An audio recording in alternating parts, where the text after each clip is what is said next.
Boa tarde, meu nome é Eduardo Guerreiro Brito Lopes, sou professor do Departamento de Ciência e Literatura. Estamos aqui na aula de Teoria 1. Estamos abordando a cronologia das obras literárias, enfim, filosóficas, cronologia da escrita, do surgimento da escrita, né? Estamos abordando esse assunto. E agora eu vou tratar da cronologia, eu estou dando continuidade à cronologia das obras, né? Então, no século VIII, um pouco depois, tá, do aparecimento da Ilíada e da Odisseia, que também está nesse século, mas um pouco depois aparecem os poemas, a poesia didática de Hesíodo, incluindo a Teogonia, né? Que é o segundo grande poeta grego que apareceu na história da Grécia. Tá? E é importante, como eu já tinha falado antes, eu repito, só para vocês entenderem, assim, é que o grego é que desenvolveu, entendeu, de maneira mais abrangente a escrita alfabética. Não foi exatamente o que inventou, mas foi o que desenvolveu, tá, a escrita alfabética. E uma cultura ligada a essa escrita. É importante salientar que a porcentagem de pessoas alfabetizadas na Grécia era maior em qualquer outro lugar na história da humanidade, entendeu? Assim, era em torno de 10 a 15%, entendeu, da população da polis que era alfabetizada. Então era assim, um contingente muito grande de gente alfabetizada. Só para vocês terem comparação, assim, uma comparação com os judeus, que são o segundo povo que também foi muito alfabetizado, assim, a porcentagem da população judaica que foi alfabetizada era em torno de, eu agora não me lembro direito, mas é em torno de 3% a 5% no máximo. Entendeu? Então, assim, os gregos eles eram mais desenvolvidos, né, em termos de educação em torno da escrita mesmo, né? Então isso possibilitou uma cultura escrita muito forte, que é essa cultura grega que a gente sabe, que é essa Grécia que chegou à Grécia clássica, que produziu as grandes obras que a gente, a gente costuma se ocupar, né? Com as quais a gente costuma se ocupar. E aí você tem, no século VIII, o Mahabharata indiano, né? E no século VII e VI, você tem os poemas líricos de Safo, tá? Então você vê que aí os poetas líricos começam a aparecer, isso depois de Hesíodo, tá vendo? E aí você vê a mudança de gênero, porque aqui era a epopeia, um tipo de epopeias. Gilgamesh, Ilíada, etc., tudo epopeia, né? Aí aqui você começa a aparecer poemas líricos, obras coerentes, tá? Eu não estou falando de fragmentos. Aí agora você já consegue ter uma ou outra obra coerente, embora também, quer dizer, a gente tem provas de que existiram, mas a gente também tem fragmentos de Safo, né? Infelizmente. Aí no século VI você tem as fábulas de Esopo, e no século VI, V, você tem os 4 livros de Confúcio na China, você vê como ele é importante na cultura chinesa. No século V, você tem os poemas líricos e odes de Píndaro, que é o segundo, aqui você já vê aqui, citado aqui, né, o segundo grande poeta grego, né? E aí você também, nessa época, você começa a ter as primeiras tragédias. Né? Aí você vê que muda o gênero, agora já é teatro. Tá? De Ésquilo, incluindo Orestia e os persas. Né? O tragediógrafo mais antigo. Você também tem as peças de Sófocles, que vieram um pouco depois, incluindo Antígona e Édipo Rei, né? Famosos. Você tem as peças de Eurípides, incluindo Medeia, né? a mulher troiana e as bacantes. Do século V para o IV, você tem as peças cômicas de Aristófanes, né? Enfim, e aí você tem as peças, aí começa a aparecer Roma, né? E aí você tem as peças dos grandes dramaturgos romanos, Plauto e Terêncio, né? E no primeiro século você tem a poesia de Catulo, agora tudo romano, né? E você tem a poesia de Virgílio, incluído a Eneida, que é uma grande epopeia romana, e você tem as sátiras e a poesia lírica de Horácio, né? Horácio, aquele que produziu a arte poética, né? que é importante para a gente aqui. Enfim, depois você tem Ovídio, incluindo as Metamorfoses, tudo isso no primeiro século antes de Cristo, né? E aí no primeiro século depois de Cristo você tem as sátiras e as peças de Sêneca, tá? Que é um filósofo também, né? Aí aqui eu peguei uma outra cronologia que tem datas um pouco mais exatas, né? Para gente trabalhar. Então você tem aqui, você vê, século VIII, 753. A data tradicional da fundação de Roma, tradicional, né? Não significa que seja exata, né? 750 a 725 você tem o aparecimento da Ilíada e da Odisseia. Em torno, né, de 700 você tem as obras, os trabalhos e os dias de Hesíodo, né, e a Teogonia também. Em 620 você tem uma data aproximada, né, cerca de 1920, você tem a data do nascimento de um poeta lírico, né, e de Safo, de 630. E 580 você tem o nascimento do filósofo Pitágoras. Em 560 você tem o aparecimento do Pentateuco. Aí sim, nesse momento, você tem provas de que o Pentateuco apareceu nesse período, entendeu? E que ele foi uma construção histórica desse período, né? E os livros, né, de José, Juízos, Samuel, né, e os reis dos hebreus, né, e tal, né, Davi, esse tipo de coisa, né? Quer dizer, aí você tem nesse período aqui, esse período, né, século VI, né, cerca de 560, esse foi o período que produziu de fato esse texto bíblico que é pelo menos os textos mais antigos, os livros mais antigos do Velho Testamento, né? Então, assim, todo o tipo de pensamento, o tipo de cultura e mesmo de ideologia, né, foi produzido por esse período, né? Esse período da história dos judeus, tá? É claro que eles falam de acontecimentos que ocorreram muito antes disso. Só que eles interpretam dentro desse período esses acontecimentos que apareceram antes. Então, quando você lê o Velho Testamento, você está lendo uma interpretação de como foi, por exemplo, o dilúvio, entendeu? De acordo com a mentalidade de um homem do século VI a.C. judeu. Entendeu isso? Isso é importante, tá? Porque o dilúvio, assim, é claro que se especula quando foi o dilúvio. O dilúvio foi quando? Então, isso aqui, né? E tem várias culturas que falaram do dilúvio, entendeu? Os babilônios também falaram do dilúvio, entendeu? Claro, o Oriente Médio inteiro fala do dilúvio.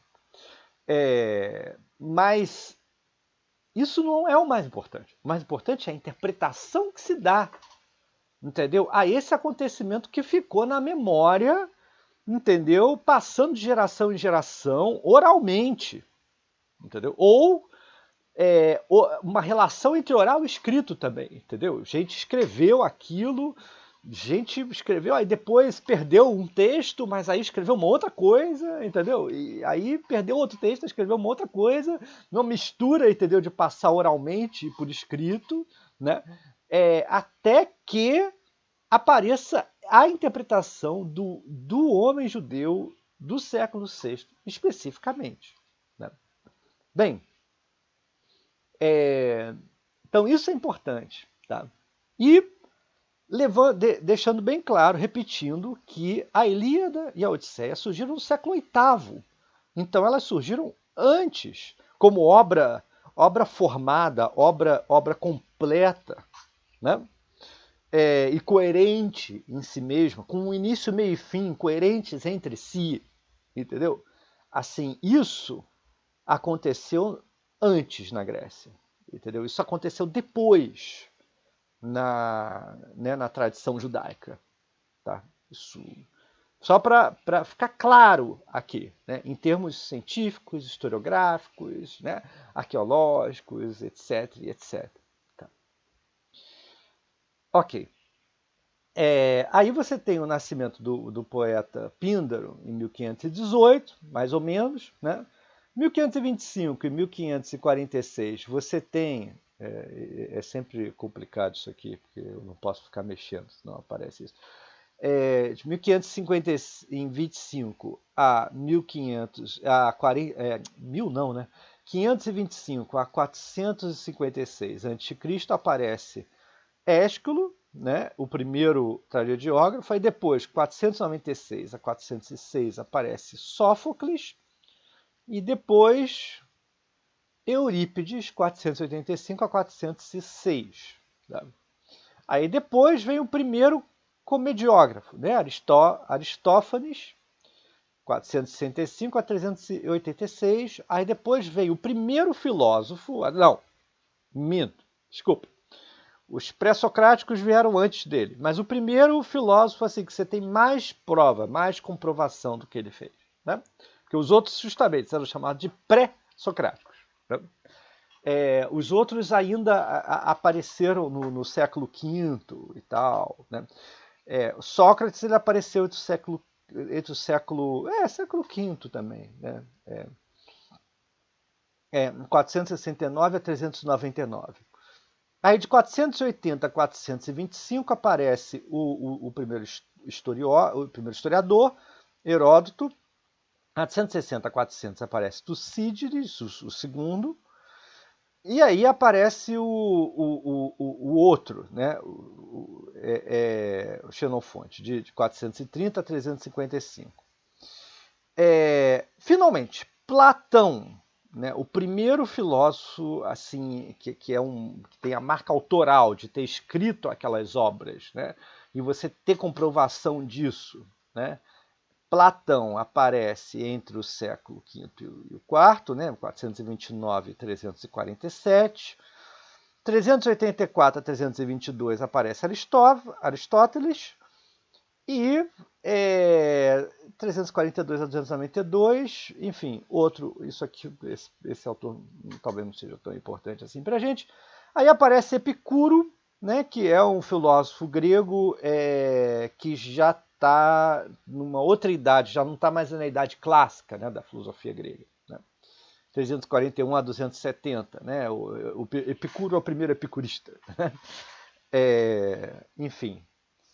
Aí, só para situar para vocês, assim, o assunto desses dois grandes textos, dessas duas grandes obras que formaram, né,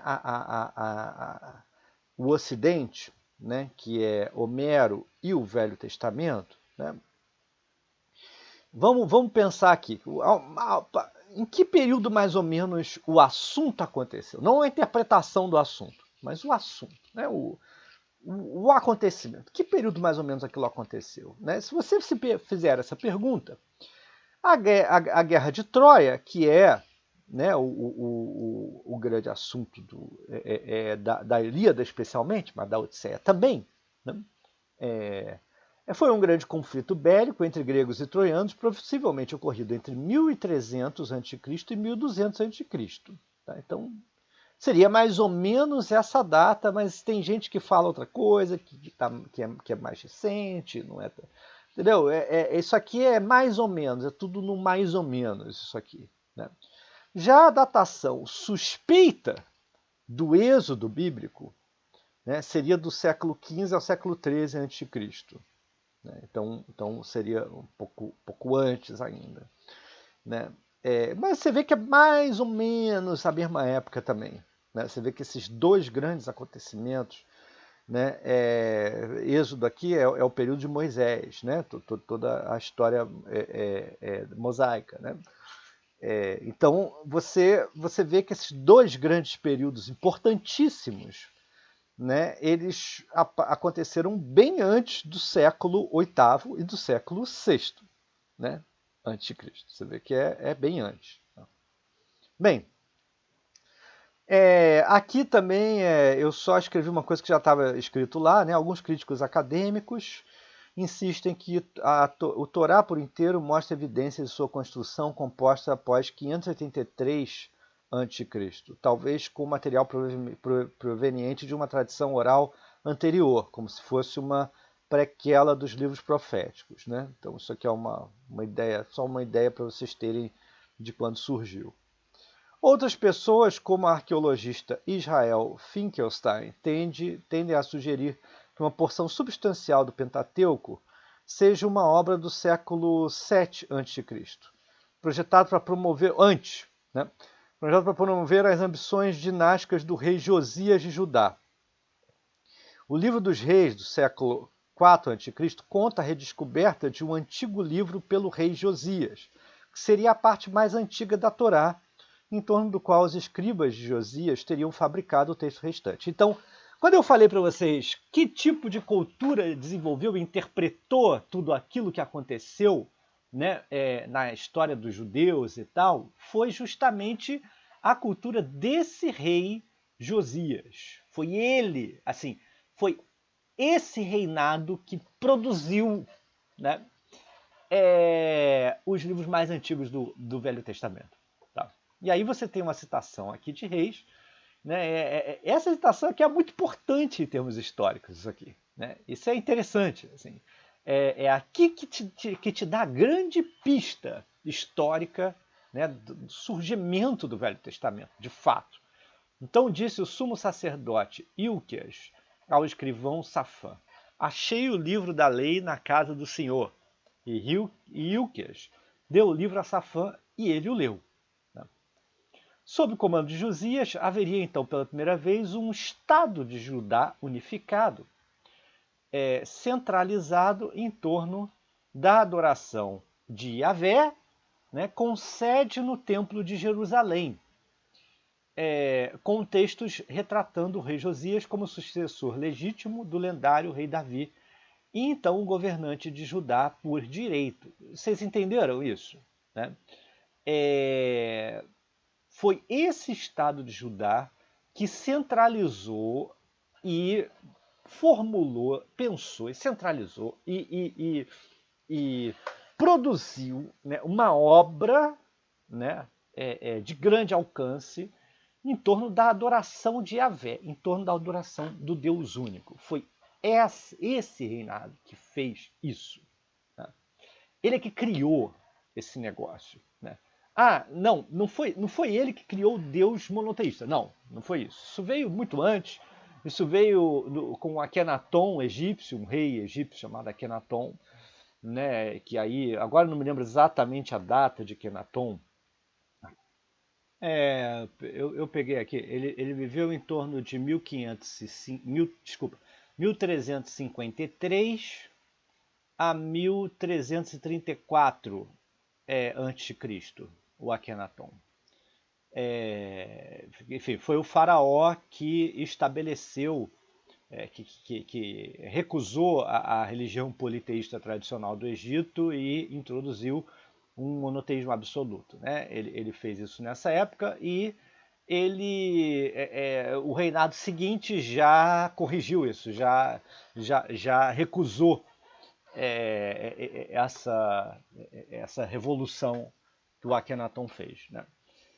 Então, o monoteísmo, assim, em termos historiográficos, ele surgiu nessa época, século XIV a.C., né? Mas o documento que a gente tem que mostra isso de maneira clara é o nosso conhecido Velho Testamento. Tá? É esse o documento que mostra isso. Né? Então, é importante destacar também para vocês o seguinte: se por acaso alguém disser que a Bíblia, quem lê a Bíblia são pessoas ignorantes, entendeu? Assim, que lê, sei lá, lê Shakespeare, lê Homero, entendeu? É coisa de gente mais sofisticada do que quem lê a Bíblia, o Velho Testamento, o Novo Testamento. Me desculpe essa pessoa, mas essa pessoa ela é completamente ignorante, entendeu? Porque tanto o documento grego quanto o documento judeu, né, eles têm um valor histórico imenso, né? E são obras de altíssimo nível literário, evidentemente, e religioso também, porque a obra grega, né, ela também é religiosa. Homero também é religioso. Né? As pessoas podem esquecer isso, mas entendeu? Fala de deuses, fala de heróis, relação dos heróis com os deuses. Isso era a religião grega. Tá? Então, você tem uma indissociação aqui entre literatura e religião. Né? Essas obras fundamentais, né, do Ocidente, elas têm uma dissociação entre uma coisa e outra. Né? A separação entre uma coisa e outra ela foi feita bem depois. Tá? E você não pode atribuir um valor maior da literatura grega em relação à literatura judaica. Não pode fazer isso. Né? Isso é uma ignorância e isso dificulta o entendimento da história em vários aspectos. Isso dificulta entender o que aconteceu depois. O que aconteceu depois, né, ao longo da Idade Média, ao longo do Renascimento, e etc. e tal, foi uma grande inter-relação intrincada, entendeu? E muito intensa entre essas duas matrizes. Né? Então você não pode tirar uma e dizer que tem mais uma do que outra e porque tem mais uma do que outra é melhor ou é pior. Não pode fazer isso. Não pode. Tá? Bem, ok.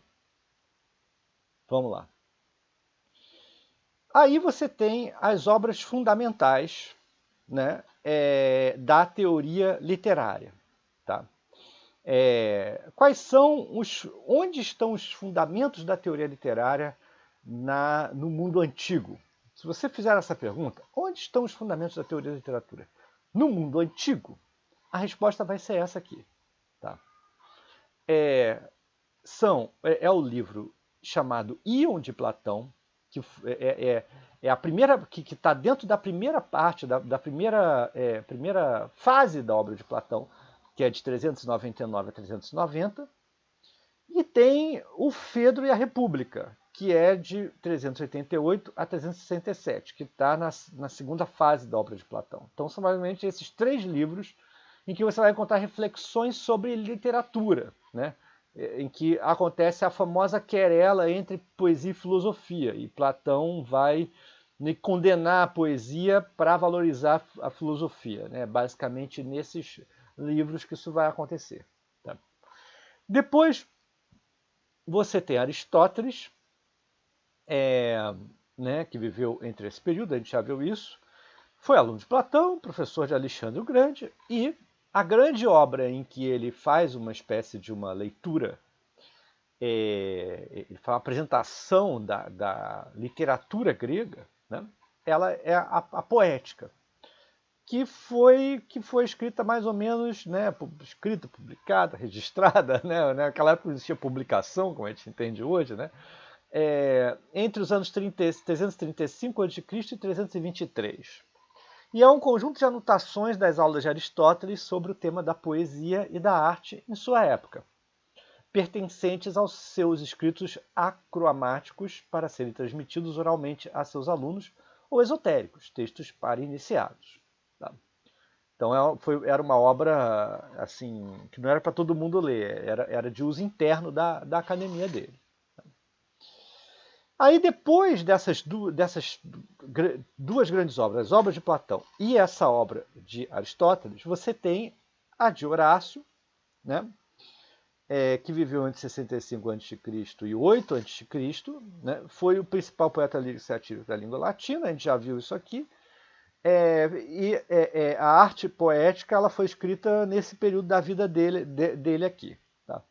E no caso, tem uma outra que se chama do Sublime, né? Horácio é a arte poética, e de Longino é a obra chamada O Sublime, né? Que é o nome sobre o Sublime, que é o nome habitual, que se trata do autor do tratado Perihypsos, que especifica especialmente o conceito de grandeza, né? Sublime, né? Sublime na literatura. Longino, provavelmente Dionísio Longino, devia ser o professor de retórica, ou crítico literário de certa tendência neoplatônica que possivelmente viveu no século I. Tá? A crítica é unânime na colocação da obra no primeiro século depois de Cristo. Tá? Então vem depois de Horácio, como vocês veem aqui. Tá? E aí a outra obra, que não é bem sobre literatura especificamente, é mais sobre retórica, mas é uma obra muito importante, porque estabeleceu as figuras de linguagem, esse tipo de coisa, dentro da tradição, né? É a do Quintiliano, né, que viveu entre 35 e 95 depois de Cristo, foi um retórico pedagogo romano. Sua fama provém da Institutio Oratoria, né, de cerca de 95 depois de Cristo. Uma obra enciclopédica que recolhe tudo quanto é necessário para formar um orador em 12 volumes. Eu coloquei aqui uns links aqui, se vocês quiserem pesquisar a datação da obra de Platão. E é isso.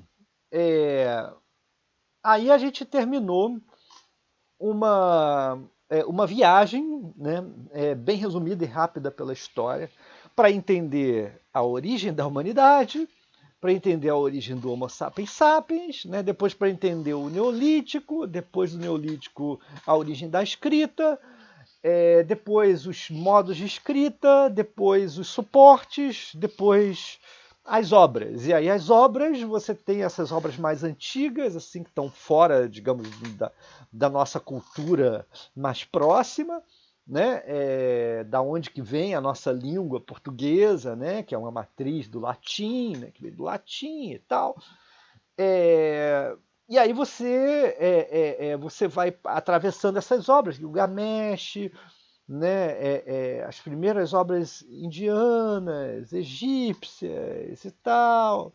Aí você chega em Ilíada e Homero, aí vai passando, aí depois você chega, né, aí você tem Hesíodo, aí você tem os poetas líricos, né, aí você tem os trágicos.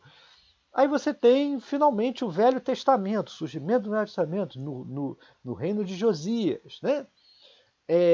E aí você tem, depois você tem um desenvolvimento mais acelerado mesmo, né? De diversos autores, né? Gregos, de uma Grécia não mais clássica, e romanos, e daí por diante já é mais fácil se localizar, porque aí entra também, né, o próprio momento em que Jesus Cristo surgiu, né, depois de Cristo, você vai entendendo melhor as coisas. Né? Enfim, era isso que eu queria mostrar para vocês, uma visão, tornar mais clara a organização cronológica e a datação da antiguidade, né, da pré-história, do Neolítico e da antiguidade, até chegar a esse período que a gente já está acostumado, que a gente já conhece melhor, né, que é o período romano, e aí depois o período do nascimento do cristianismo se tornar religião oficial, e aí entrando a Idade Média e tal, porque aí tudo isso já é um outro capítulo, né? É, e, e que a gente já está, bem ou mal, a gente já está mais acostumado com isso. Né? Esse período anterior é que geralmente é mais confuso. Então eu queria deixar mais claro para vocês como que a gente pode situar na nossa cabeça, né, essas datas. Ok? Então é isso. Muito obrigado. Abraço a todos.